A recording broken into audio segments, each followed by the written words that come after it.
They say the American market is a gold mine for European entrepreneurs, but how do you stand out in the competitive landscape? I'm Christina Rubafe-Broaddus, the American Market Alchemist, and I believe that anyone can write their U.S. success story to amplify their influence and scale their impact beyond the borders of their home market.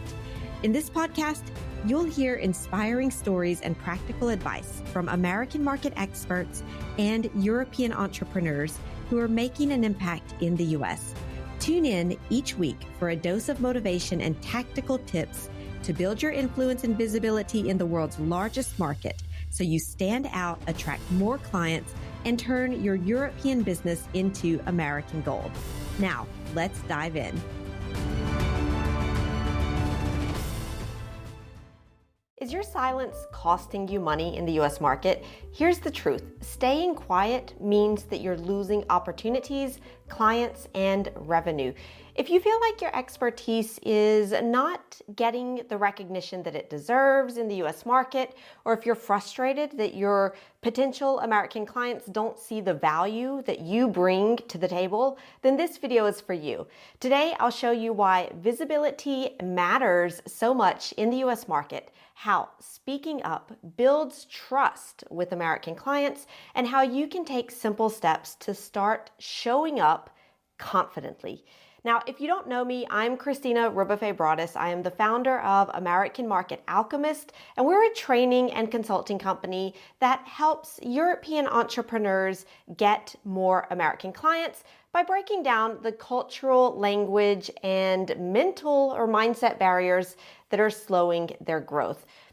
Our clients have landed major contracts in the US, some worth millions, even billions, simply because they were able to show up consistently and confidently share their expertise online. Now, I regularly run popular workshops on this topic to help European entrepreneurs generate more revenue in the US market. The next one is on November 21st and December 11th. So if you want to grab your spot for one of those, the link is down in the show notes.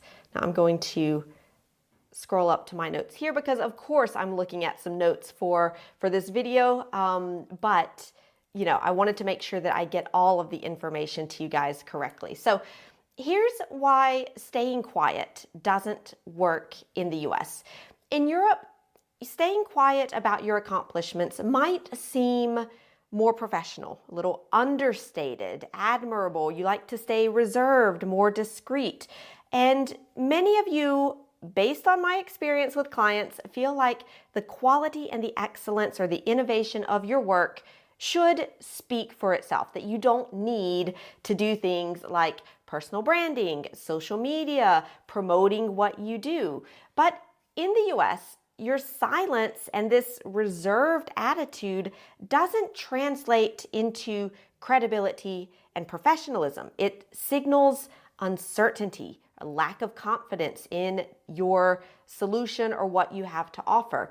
Because the reality is this, and I mean for better or for worse, Americans are pretty outspoken when it comes to self-promotion. Now, this doesn't mean screaming and posting everywhere, I'm the best, I'm the best, I'm the best. But from a young age, we're taught to say, here's what I have achieved, and here's why it matters.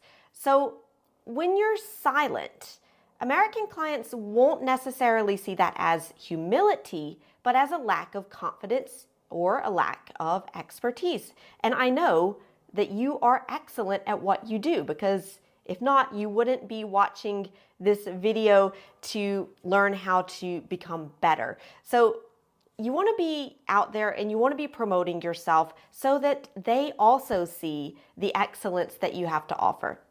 And I mean, really, just let's be honest here. If you had to choose between two service providers or two companies, let's say, and there's one who is out there, they're present on social media, they're posting videos, they are speaking out on LinkedIn, they're sharing testimonials, you see them or you hear them on podcasts and they're showing their results, versus someone who is just as qualified, but you don't really know anything about them, well, who are you going to pick? Yeah, I think that illustrates my point. So you want to really reframe this idea of self-promotion as doing a service to your potential clients. Now, I know that a lot of you may cringe a little bit at the idea of self-promotion. It feels like bragging. It feels like you're trying to show that you're better than other people. But no, that's not the goal. You're not trying to put the spotlight on you as a person. Like, you're not some influencer showing off your avocado toast in the morning or your ripped abs or whatever. No, speaking up isn't about you. It's really about your audience and how you can help them to solve their problems and make their lives better. I mean, imagine this scenario. You're in the desert. So like I was in the desert like last week, actually, in the desert in Jordan. So let's use a desert metaphor here. You're in the desert and you have in your backpack bottles of water. You have plenty of bottles of water. And then you see someone out there in the desert. Clearly, they are thirsty. Clearly, they need some water. So what is going to do them a service? For you to stay quiet and say, no, I'm not going to say anything because I don't want to seem too pushy, or I don't want to seem like I'm bragging that I've got water and that other person doesn't. No, to do that person a service, you need to make as much noise as possible to say, hey, you over there, I see that you have a problem. I see that you are thirsty and that you need water. Well, guess what? I have lots of water. Come over here. Let me show you what I got. Let me give you some water. If you need some more, I can sell it to you. You know, you want to make sure that your audience knows that you have the thing that they need. So sharing your expertise online, that's kind of the same thing. Your audience, your potential clients, they need solutions to their problems, and you have that solution to their problem. So by showing up online, sharing your knowledge, you are serving that person. You are not just trying to put the spotlight on you. So think about it this way. Every piece of content that you create, every insight that you share, it's like a bottle of water for someone in the desert, if that makes sense. Anyway, you don't want to let your potential clients go thirsty, basically. So what is going to resonate with your American clients? I mean, what should you say when you are speaking up about what you do? Well, there are, I would say, maybe three things that Americans care about and that are going to resonate with them. The first one is authenticity, sharing your story. You know, not trying to be perfect. I mean, like earlier, I was like, yeah, I'm looking at notes here because you probably imagine that either I'm reading a prompter, which I'm not, I need to get one, or I just have my notes here. And yes, I am looking at my notes because, you know, I want to make sure that this video has some structure and I don't go off on all sorts of tangents. So that's a little bit about being authentic. It's not perfect. I mean, if it was perfect, I would have memorized all of my notes, or I would have a nice prompter, et cetera, et cetera. But being authentic, sharing your story, sharing some little insights into, you know, behind the curtains of what you do, why you do it, the challenges that you've overcome to get where you are today, the lessons that you've learned along the way. All of these things help to make you, you know, more relatable. People like to connect with people, not just faceless businesses or people that seem a little too perfect. I mean, we don't like people that are too perfect, maybe because honestly, we want to be a little bit like them, but being authentic is what helps to build that trust and build that relationship, because people will feel like, hey, they're not putting on a mask. They're not putting on a facade. I can trust them. Now, the second thing is authority.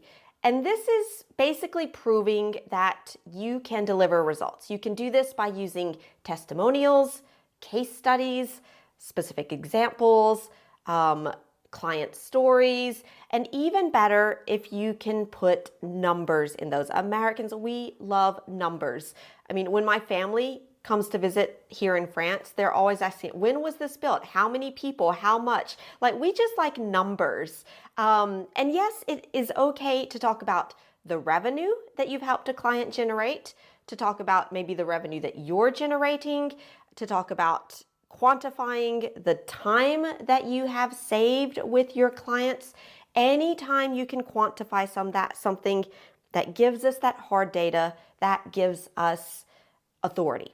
And the third thing is consistency. So this means showing up regularly. Your clients want to see that you are reliable, that you are present consistently to demonstrate your expertise. And even if that is just one post a week on LinkedIn to start, for example, that consistency builds up over time. So what happens when you start speaking up? You stop being invisible. Your American clients begin to see that you are the expert that they have been searching for. You build up trust with them, and that trust wins contracts, it builds relationships, and it grows your business in the US market. So speaking up isn't about your ego, it's about opportunities. And I would love to invite you to my next workshop where we'll talk more about this topic and how you can do it. Like I said, the next ones are on November 21st, December 11th, and you can grab your spot in the link below this episode. Thanks for listening to the American Market Alchemist podcast. If you're ready to amplify your influence and scale your impact in the US market, become a member of my newsletter community. You'll get weekly tips on LinkedIn strategy, personal branding, and digital marketing to write your US success story. The link to get the newsletter is in the show notes. I'm Christina Roba-Fabradis, and I'll talk to you next time.